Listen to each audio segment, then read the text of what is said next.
ሰላም ቤተሰቦቼ በያላችሁበት ሰላማችሁ ብዝት ትርፍ ይበል ያልኩ ዛሬ ደግሞ እንደተለመደው አዶናይ ታሪክ መስራቱ ቀጥሎበታል በጣም ደስ የሚል ነው። ጋሽ ሰሌ መኪናቸውን ተረክበዋል። ድርጅቱን በአግባብ እንደሚያስረክባቸው እየተናገረ ቆይቶ በስተመጨረሻም ሰርፕራይዝ ተደርገዋል ጋሽ ሰለሞን ማለት ነው። አዶናይ በዘጋጣም እዚ አዶናይ ቦር ሪስፔክት አሁንም ታሪክ መስራትህ አልተውኩም በጣም የሚገርም ስራ ነው። ወደፊትም እንደምትቀጥልበት በዚህ አጋጣሚ እዚ ደስ ያለኝ ነው እና ወደ አቶ ጋሽ ሰለሞን ወደ የመኪናው ስነ ስርዓት በነበረበት ጊዜ ለነበረ ሁኔታ እንዴት ሰርፕራይዝ እንደተደረጉና ምን ያህል ደስ እንዳላቸው በእውነቱ በጣም የተለየ ስሜት ነው የነበራቸው እና ወደዛ ስሜት ላስገባችሁ ነው። አሁን ጋሽ ሰለሞን እንዴት እንደሆኑና አዶናይስ እንዴት እንደ የተባረከ ልጅ እንደሆነ በዚህ አጋጣሚ እዚ ሁላችንም ልናቀው ይገባናል ብዬ አስባለሁና በጣም ደስ የሚል እንትን ነው። አዶናይ በእውነቱ በጣም ትልልቅ ስራዎችን ትልልቅ ሪኮርዶችን ባለቤት ሆኗል። እንግዲህ እንደ ክርስቲያኖ ወይ እንደ CR7 ማለት ነው ሰባብሮታል የእውነት ነው። እንደ የኢትዮጵያ CR7 ወይ ክርስቲያኖ ሮናልዶ ሆነዋል አዶናይ ማለት ነው። ብዙ ሪኮርዶችን በእጁ ላይ እያስገባ ነው። አሁን አዶናይ ደግሞ በዚህ ባለበት ሁኔታም ይዣለው አሁን በዚህ ሁኔታ ያለበት ሁኔታ ችግር ትንሽ አለና ያ ችግር ደግሞ እንደሚወጣው ከእግዚአብሔር ጋር እኔ ተስፋ አደርጋለሁ። በዚህ ነገሮች እንደማይበረከክ ነው ተስፋ ማድረገው እና እንደዚህ ትልልቅ ስራዎች እንደሚሰራ እኔም ከዚህ በፊትም እየገለጽኩ ነበር። ትልልቅ ስራዎችም ይሰራል ብዬ አስባለሁ። ወደፊትም ይሰራል አዶናይ እና ለአዶናይ ለተዘጋጀው መኪና ጋሽ ሰለሞን እንዴት እንደነበር እስቲ ወደሱ ላድርጋችሁ ቤተሰቦቼ።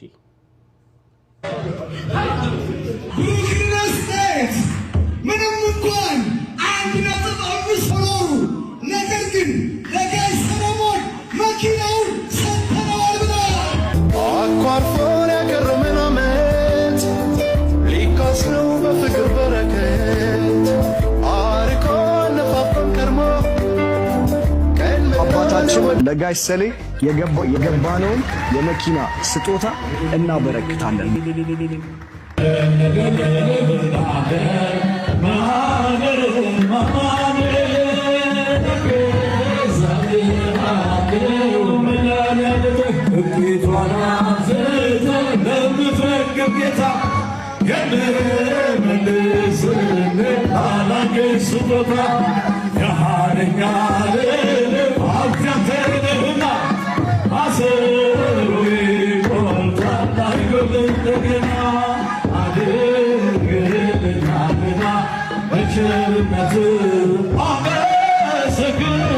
ቤተሰቦቼ ይህንን ጉዳይ ወይም ይህንን ስነ ስርዓት እንዳያችሁት ነው።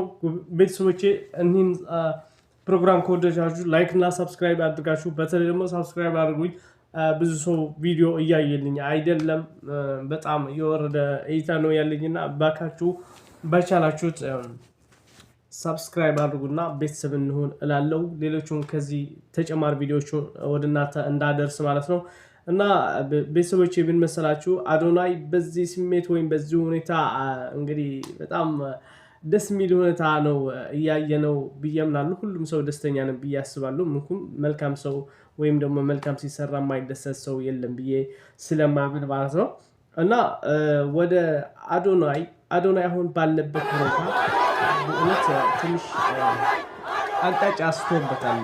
የሱ የአዶናይ ሁኔታዎች አቅጣጫ አስቶበታልና ብዙ ሰው ስግጥ ፍምሱን በሌላ አንግል ስላዩት ያው ሌላ አንግል ሆኖ ብዙ ሰው ዋጋ ያስከፈለው ደግሞ አዶናይም ደግሞ እስከ ስግጥ ፍምሱ ማስቆም እንዳለበት ተናግረዋል። አዶናይ እንግዲህ በዋናነት እየሰራው ያለው ነገር በጣም የሚታይና በጣም የሚደነቅ ስራ ነው። ይሁን እንጂ በሌላ አንግል ተይዞበታል። ስግጥ ፍምሱ ሌላ አንግል ይዞ አንድ በኔ እይታ ምን አለ መሰላችሁ በዚህ በአዶናይ ጉዳይ ማውራት የምፈልገው ነገር ቢኖር አዶናይ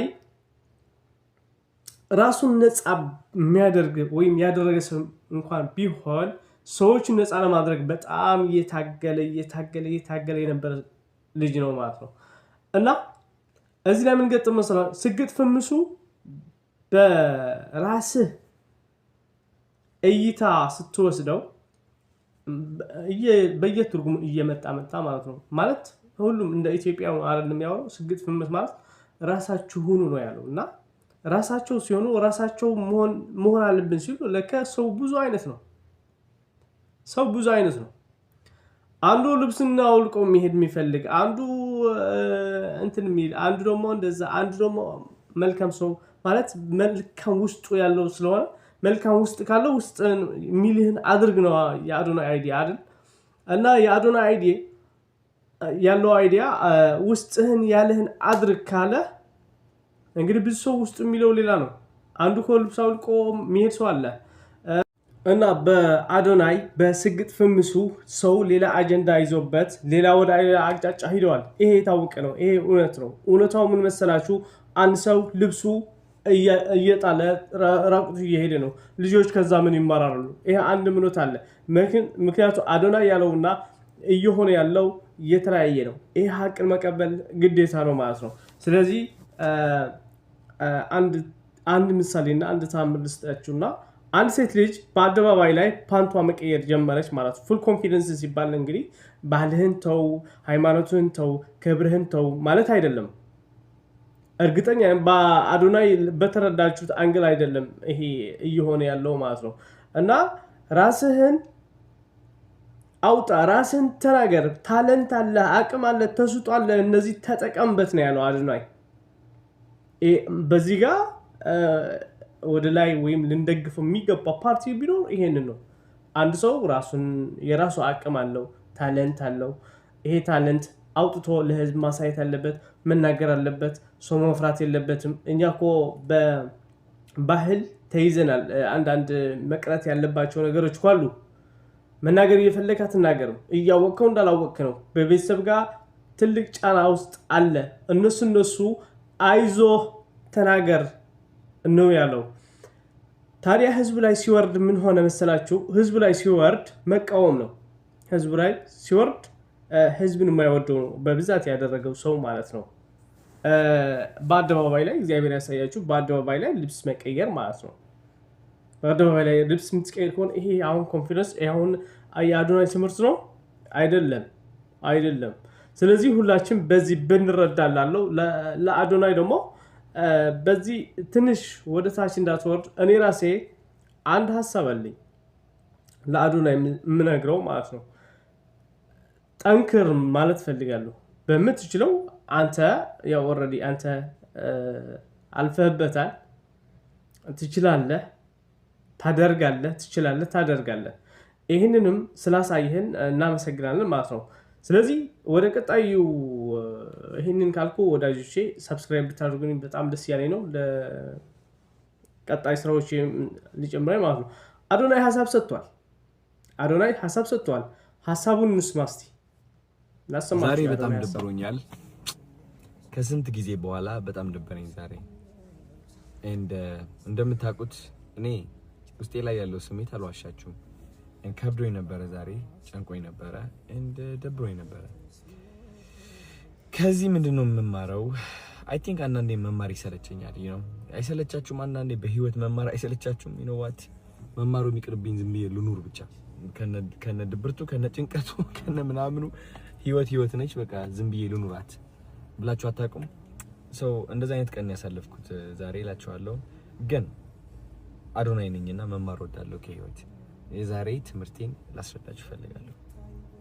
አይ ቲንክ እግዚአብሔር የሆነ አዲስ ነገር ሲያቀድላችሁ ሁሌም በፈተና ነው የሚያሳልፋችሁ።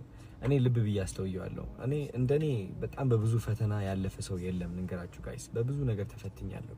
በብዙ ንቀት አልፌያለሁ፣ በብዙ ውድቀት፣ በብዙ ኖ እምቢ፣ አንተ በቂ አይደለህም ምናምን በጣም ኤክስፒሪየንስ ያደረኩኝ ሰው ነኝ። በእነዚህ ነገሮች አልፌያለሁና አስተውያለሁ። የእግዚአብሔር የበረከት ፕሮሰስ አይቼዋለሁ፣ ስቴፕ ባይ ስቴፕ ምን እንደሚመስል። ሁሌም አንድ እግዚአብሔር ማለት ነው በረከት ሲያስብልህ መጀመሪያ ምን ያደርጋል መሰላችሁ? ድክመትን እንድታይ ያደርጋል። ያለህበት አዘቅት እንድታይ ያደርጋል። ያለህበት ጨለማ ጭንቀት፣ ራስን መጥላት፣ ሁሉም ነገር ማለት ነው። ከዛ በኋላ ምንድነው የሚያደርገው እግዚአብሔር በእነዚህ ድክመቶችና በእነዚህ ያስተዋልካቸው ጭንቀቶች whatever it is ህይወትህ ላይ ያለ ነገር እንድትሰቃይ ያደርጋል። እንድትሰቃይ የሚያደርግህ ግን እንድታስተውል ስለሚያደርግህ ነው። እያስተዋልካቸው ነው የምትቀጥለው። እየተሰቃየ እንደሆነ ካስተዋልክ በየቀኑ እየተሰቃየ ትሄዳለህ። ስቃዩ ላይ ሳይሆን ማስተዋሉ ላይ ነው ያለው። ገባችሁ አይደል? ስቃዩን ማስተዋልህ ነው የሚያሰቃየ እና እግዚአብሔር ማስተዋሉን ይሰጣል። እኛ ግን የሚመስለን ምንድነው እግዚአብሔር ወይ ለምንድነው የምታሰቃየን እንላለን። ግን ችግሩ ያላወቅንበት ማለት ነው እግዚአብሔር ማስተዋላችን እየጨመረው ነው። ይህ ማስተዋላችን ደግሞ ወዴት ነው የሚቀጥለው መሰላችሁ ጋይስ? ይህ ማስተዋል ወደ አዋቂነት ይቀጥላል። ወደ አዋቂነት ይቀጥላል። ስለ ህይወት ማወቅ ትጀምራላችሁ። ስለ ራሳችሁ ማወቅ ትጀምራላችሁ። ስለ ብዙ ነገሮች ማወቅ ትጀምራላችሁ። ከዛ መረጋጋትን ይከተላል። ተረጋጋላችሁ። ቢካዝ ካወቃችሁ በኋላ ለምን እየተጎዳችሁ እንደሆነ ታውቁታላችሁ። ማን እየጎዳችሁ እንደሆነ፣ ውድቀታችሁ ከየት እንደመጣ፣ ከዛስ ምንድነው የሚከተለው የሚለው ነገር ልባችሁና አእምሯችሁ እያወቀ ይመጣል ማለት ነው። እዚህ ደረጃ ላይ ከደረሳችሁ ደግሞ ተስፋ መቁረጥ የሚባል ነገር የለም። ከእውቀት በኋላ ከዛ ተስፋ አለመቁረጥ ይቀጥላል። ተስፋ አለመቁረጥን ደግሞ ምን ያመጣል? በረከትን ያመጣል። ይህ በረከት ደግሞ ከምታስቡት በላይ ትልቅ ይሆናል። እግዚአብሔር የፈለገው በረከት ይሆናል። ከዛ በኋላ ግን ከበረከት በኋላ ደግሞ ትንጥዬ ውድቀት ትከተላለች። እቺ ውድቀት ደግሞ ምንድነው የምታስከትለው? ማስተዋልን ታስከትላለች። ከማስተዋል በኋላ ደግሞ አዋቂነትን ታስከትላለች። ከአዋቂነት በኋላ ደግሞ ተስፋ ለመቁረጥን፣ ካለ ተስፋ ለመቁረጥ ወደ በረከት ማለት ነው ጋይስ። ስለዚህ ሁሌም ስቴፕ ባይ ስቴፕ ነው። እናንተ ሜቢ አሁን ድህነት ውስጥ ልትሆኑ ትችላላችሁ። መውጣት ያቃታችሁ ድህነት ውስጥ፣ ወይም ደግሞ ራስን መጥላት፣ ህይወትን አስጠልቷችሁ ሊሆን ይችላል። ሁሉ ነገር ሰልችቷችሁ ሊሆን ይችላል። ግን ማወቅ እንግዲህ እንደሰማችሁት ነው አዶናይ ያለበት ሁኔታ ተናግረዋል። እናንተ ደግሞ በዚህ ሁኔታ